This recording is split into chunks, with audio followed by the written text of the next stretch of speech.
medic that tried to work on King when he got home. And then somebody told me that he killed himself down in Myrtle Beach one weekend because he couldn't take that.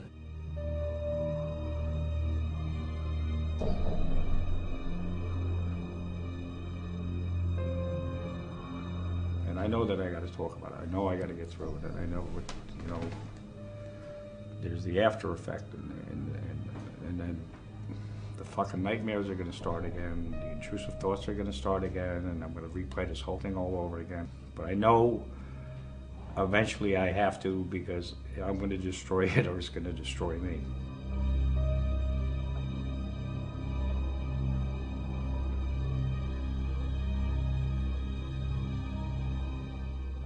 And I've tried everything. Medications from doctors, which I don't want to be on. I want to be naturally healthy. And I've tried talking about my problems, but it's just, all it does is bring them back up, and I think about them at night.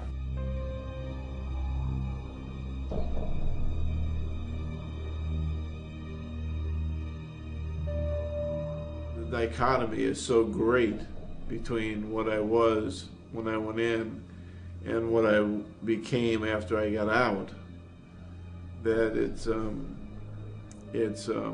very, very messy situation inside of my head a lot of times.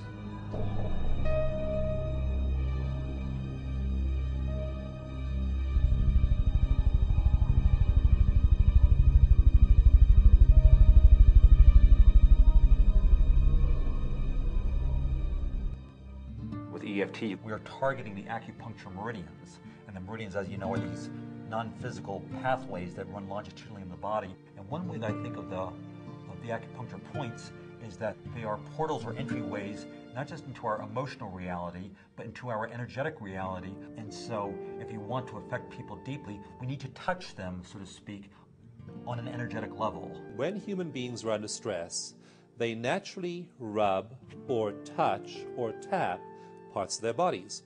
So we found that if we tap or rub or touch these points in sequence, and there are about 14 of them on the body, that it has a remarkable effect in reducing our stress. What we first do is we pair our memory of a traumatic incident with a positive statement of self-acceptance. And the shock of that. The shock of that. But I'm still here. But I'm still here. And I love and accept myself. And love and accept myself. While you're saying that, you then rub or tap or touch each of these points in sequence, and it's quite amazing to watch people because their emotional charge around that negative memory just deflates like a balloon.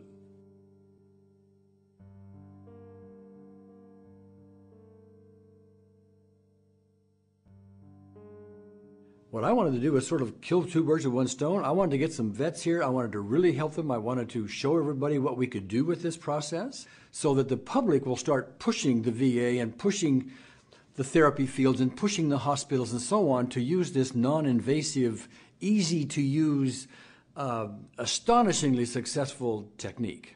I purposely invited two doctors, one a psychologist, one a psychiatrist. I'd seen the 5 days at the VA video and found it enlightening. I also, in a very selfish way, thought, my God, I'll be exposed to some of the premier EFTers in the world, and I can watch and learn something here.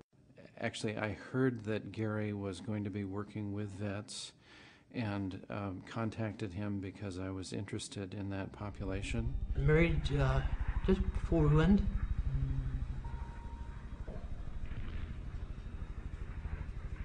And I'm pretty sure it was King who went back to the deuce and a half, and you had to crawl, you know, up there. And when that pile went off,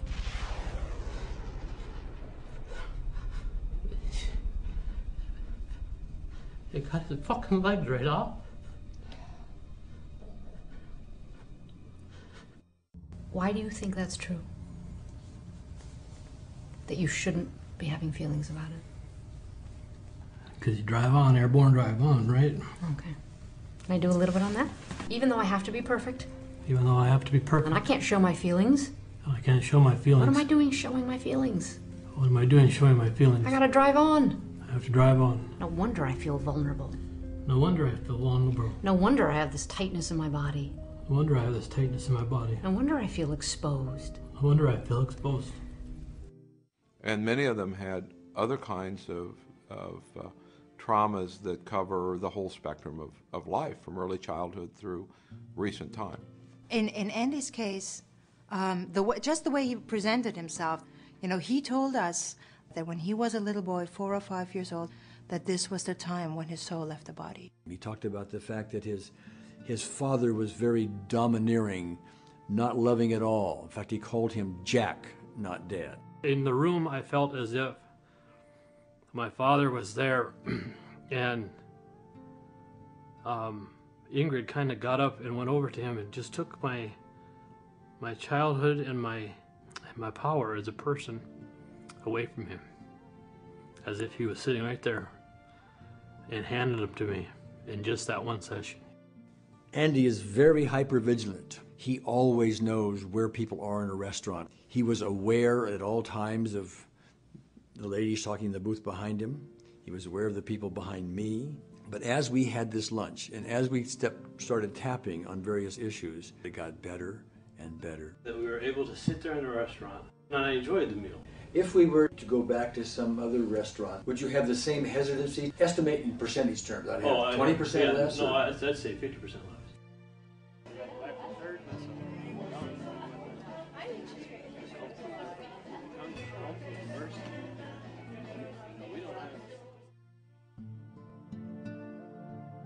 I haven't felt this good doing cocaine. I haven't felt this good drinking. I just hope the people would just try it once. I'm terrified of heights. I won't not climb a ladder, even things at work that I wouldn't do. I am terrified of heights. So he had set up to go over to the Embassy Hotel, and we got there. And when we got on the glass elevator, I turned my back to the door, so I wouldn't have to look out. You know, to some people it may sound funny and stuff. How could you be? But even though we were only like 5 stories up, I mean, I was shaking. It took us, 10 or 15 minutes of going back and forth. We tapped through, each one of them.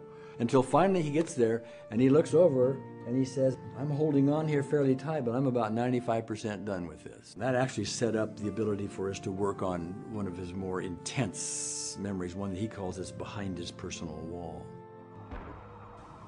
And we took a direct hit, and it pretty much destroyed most of the hospital. There was just nothing but blood and body parts, and I can smell it, I can taste it, and I can see it. We were trying to pull people out, and I pulled somebody out from underneath the rubble, and all I pulled out was half of them. And you go for somebody else and you hear somebody screaming and the place is dark and you're picking up parts. I can see it like it was here, like, it's in front of me. And I've had flashbacks about them. And I never want to go back there. I wake up, like now I'm sweating. I am fucking sweating. Right, stay with me. Just stay with me.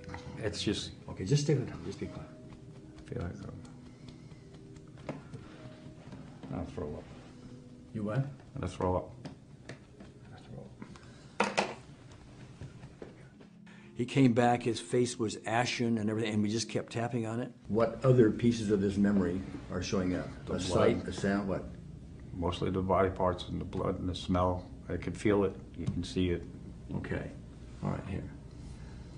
Even though I have this blood in these body parts. Even though I have these bloods and body parts. In my mind. In my mind. In my memory. In my memory. It's a long time ago. It's a long time ago. It's not really here right now. It's not really here with me. The next day we collapsed it still further and further and further till he would just talk about it like it was nothing. We just started pulling bodies out. And how many bodies were there? I think all total there was 15 killed. It's amazing how I feel right now. I can actually talk about it calmly. I would say that I've never seen anything that can start with a symptom of very high anxiety of insomnia, of hyperarousal, and have that disappear in the course of a few days' time. That's extraordinary. And I mean this sincerely, especially, talking to, brother vets and veterans. If you want to try EFT, I'm sure there's a way that they'll let you know about it and give it a shot, because I'm living proof of this, so hang in there.